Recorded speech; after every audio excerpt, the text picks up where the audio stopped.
Hi, this is Ken Blanchard.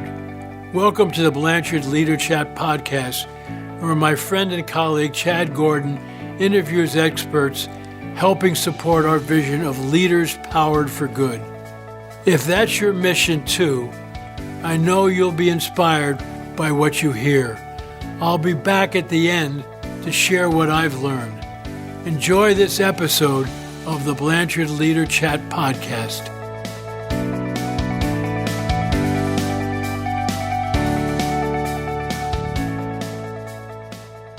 Nate Regier, welcome to the Blanchard LeaderChat podcast. How are you doing today? I'm fantastic, Chad. Thanks so much for having me. Really happy and excited to have you here. We're talking about your latest book, Compassionate Accountability: How Leaders Build Connections and Get Results. What led you to put all this research and time and effort into this topic? Oh, man. It's a long story, but it probably started when I became a recovering psychologist. And I am in recovery. I should just let you know, I am a previously practicing psychologist, but when I left that company, or when I left that job to start this company and started working with leaders, I just kept seeing this. We just kept seeing this dilemma between, the affiliative nature of human beings. We want to be in relationships. We care about relationships. We want to have those friends. And then at the same time, we are also achievement creatures. We need to get things done. And we work for organizations that actually have goals and deliverables and financials to meet. So this just tug between, do I focus on the relationship or do I focus on the results? And when the two seemed to contradict each other or come into tension, or when the chips were down, it seemed that people would run for one or run for the other. And there was always predictable negative results. And people just didn't know how to be in that tension. You talk about, this is a big idea. You touched on it there a little bit about compassionate accountability. That's the big idea. And you talk about how they're complementary. But I think a lot of people, as you just alluded to, kind of say you have to be one or the other. What did you find? How can they work together?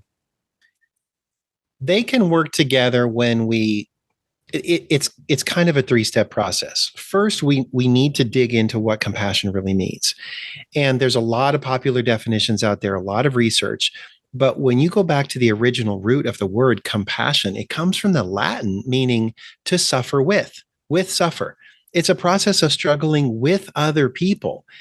Then we need to step back and take a look at, well, what does that mean? What does it look like when you struggle with people, particularly in a work setting? And the more we looked at leaders struggling with this, the more we worked with people trying to get the hard work done, the more we realized that accountability and compassion are not actually separate. Compassion can't exist without it. And in fact, accountability is a part of compassion. It's a necessary, critical part if we're going to do compassion and truly struggle with people. So much of what we do here at Blanchard is really based around the creating and building on the skill sets, and then enhancing and minding out the mindsets. You put a lot of effort into the compassion mindset. How would you define that? How do you nurture that? Yeah. Well, mindset's big. We know that mindset matters. We know that mindset is a choice on how we see ourselves and other people. And that choice can fundamentally impact our behaviors, our thoughts, our feelings. I'm curious, Chad, have you ever maybe been in the presence of a wise person or at a keynote presentation or read a book, and you saw something or heard something and you were never the same? Like you can't unsee it or unhear it.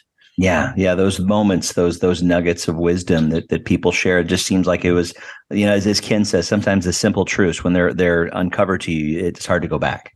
Yes. And it's one of those things that once you see it differently, it changes you.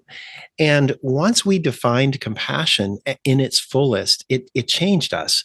We defined compassion as the practice of demonstrating that people are valuable, capable, and responsible in every interaction.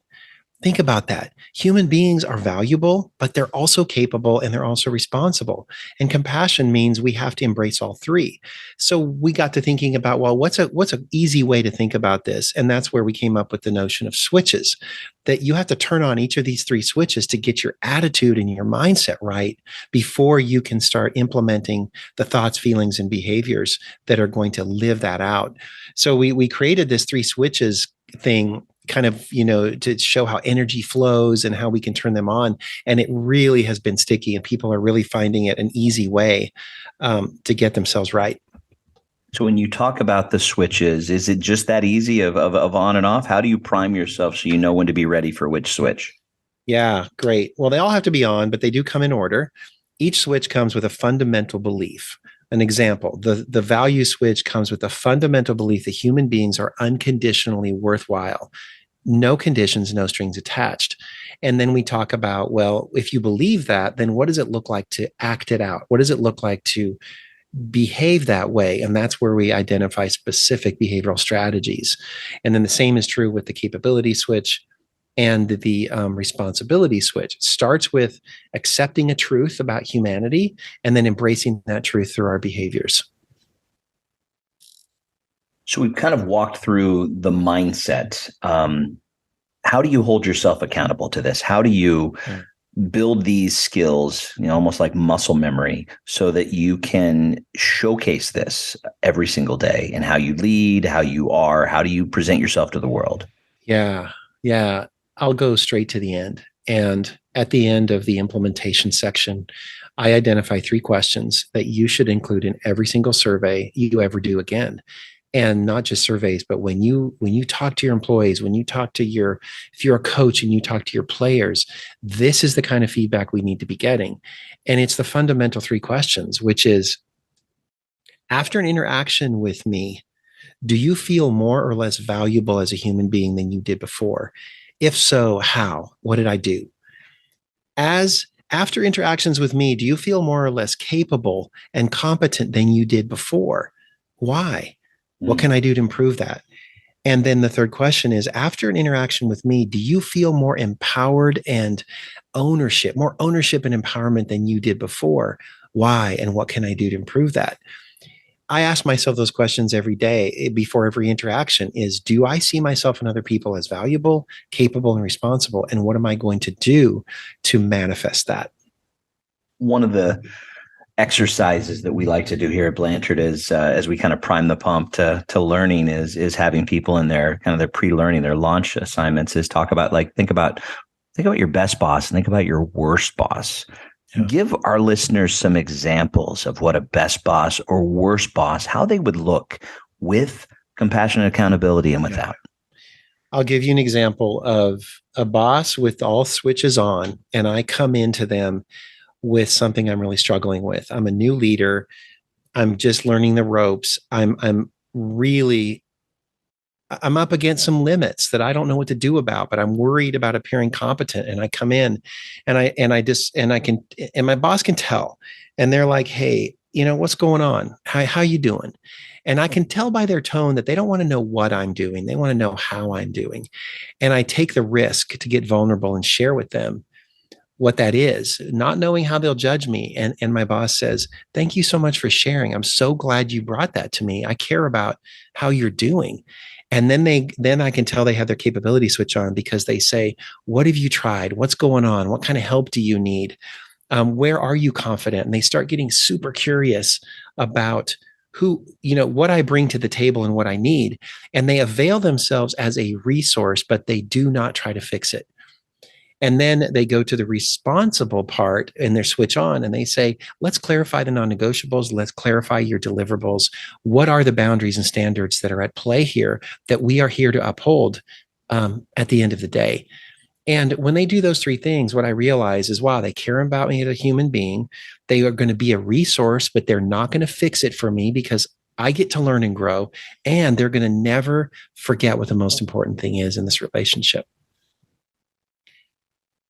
But if that same boss has their switches off, I come in and they jump straight to talking to me about what's going on or what's wrong. They don't sense my angst. They don't ask me any questions about how I'm doing. And even if I do maybe disclose it, they might say something very dismissive, like, well, everybody freaks out on their first year, or, you think that was bad. Let me tell you about what it was like when I got thrown into the deep end.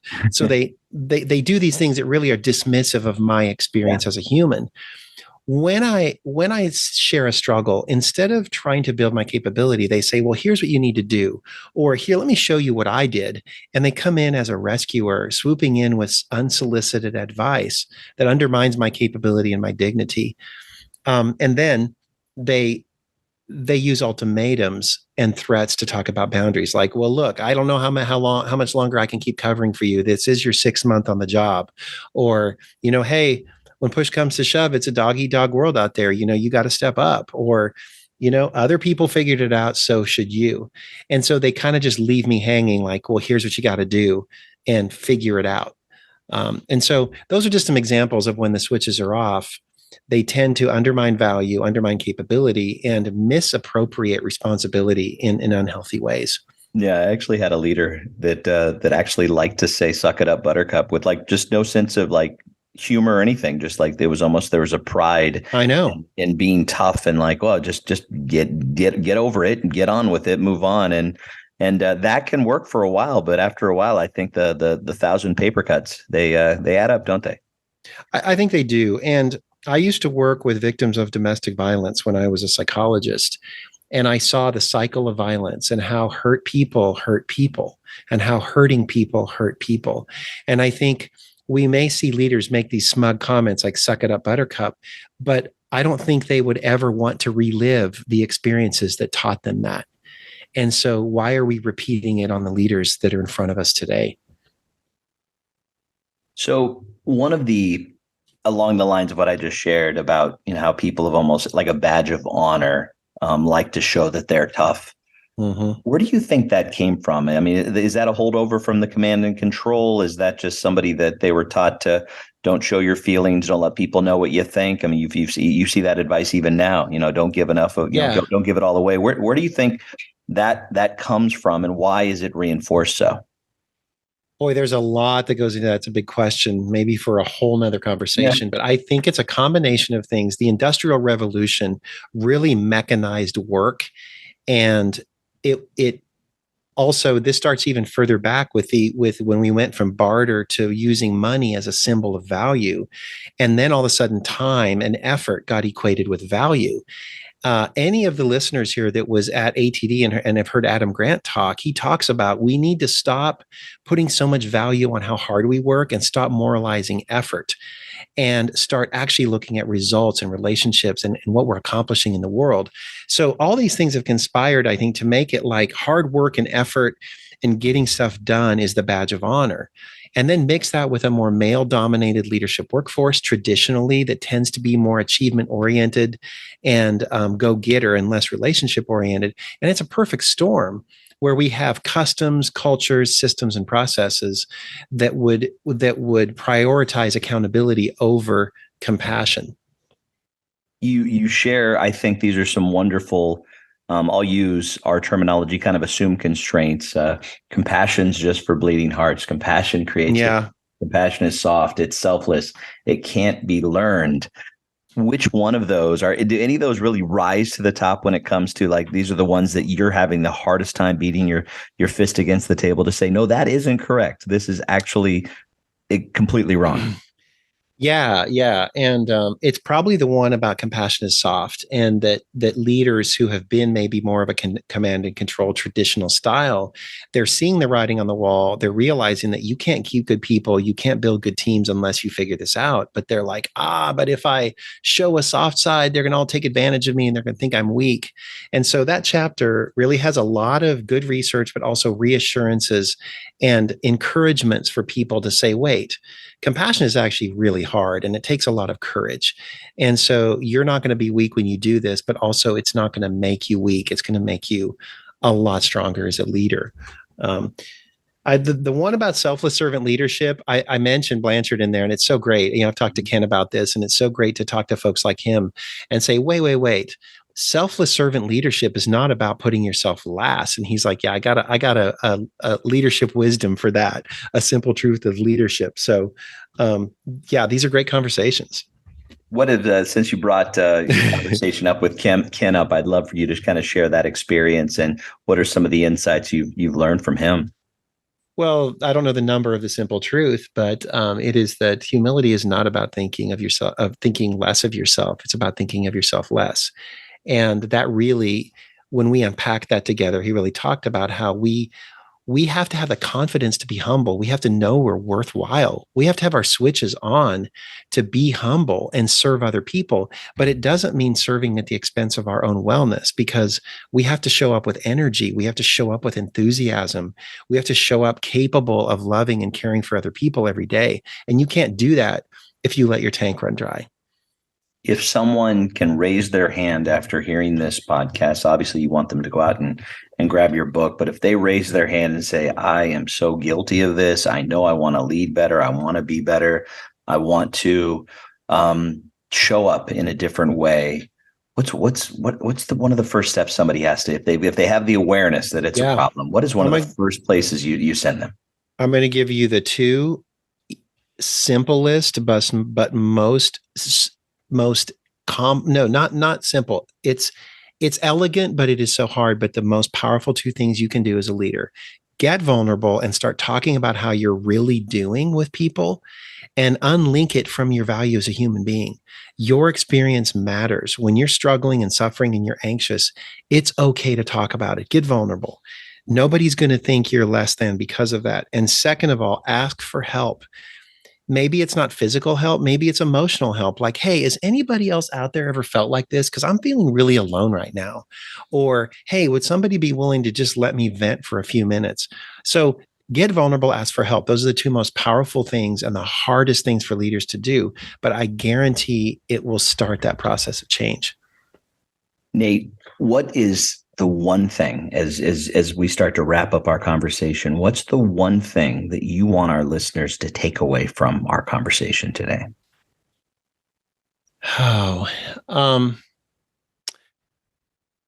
Here's the one thing. Coming out of COVID, where we are right now in our world and with our businesses, we have never needed compassion and accountability in equal measure more. Leaders no longer get to choose between the two. They were able to get by with it before, but no longer can we choose. So it's time to step up our game and realize that we can have both and practice both in order to build the best companies and the best teams. The book is called Compassionate Accountability: How Leaders Build Connection and Get Results. Nate, if people wanted to dig a little bit more into you and the things you're doing, where would you send them? We try to make it simple. CompassionateAccountabilityBook.com. Anything you could need is right there. Nate Regier, thank you so much for spending some time with us on the Leader Chat today. We really appreciate your time. It's my pleasure, Chad. And thank you for joining us for today's podcast. If you enjoyed the interview, go ahead and subscribe wherever you listen to podcasts, and please share it with your friends. The best way you can help us grow is feedback. So write a review if you haven't already. This podcast is brought to you by Blanchard, the heart of human achievement. Visit Blanchard.com for additional resources to help you and your organization succeed. Now it's my pleasure to turn today's podcast over to Ken Blanchard for his final thoughts. Thanks, Chad, for interviewing Nate. He and I are raving fans of each other. We think a lot alike. We think effective leadership is all about getting great results, but also producing great relationships. And that's what his book is all about: compassionate accountability. Compassion is all about your people. Accountability is all about results. Listen to his subtitle again: How Leaders Build Connections and Get Results. So it's relationships and results. They go together.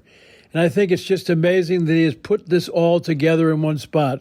So read his book. Listen to this podcast. What he's going to do is show you why compassion is important and how it goes together with accountability. You first got to treat people as if they're valuable. That's an important part of compassion. Then treat people as if they're capable. Then treat people as if they're responsible. That will show people that you care about them. And when you care about people, you're going to get great results and great relationships. What a great 1-2 punch. So Nate and I agree that they got to go together. And the driving force for us is humility. It's a wonderful trait for being a leader because you are willing to get vulnerable, and that's not bad, as Nate says. And you're also willing to ask for help. It's leadership that's about we, not me. You're in this with your people. You're together trying to get great results and also have wonderful relationships. Good on you, Nate. Good on you, Chad. Listen to this and get his book. It's powerful, powerful stuff.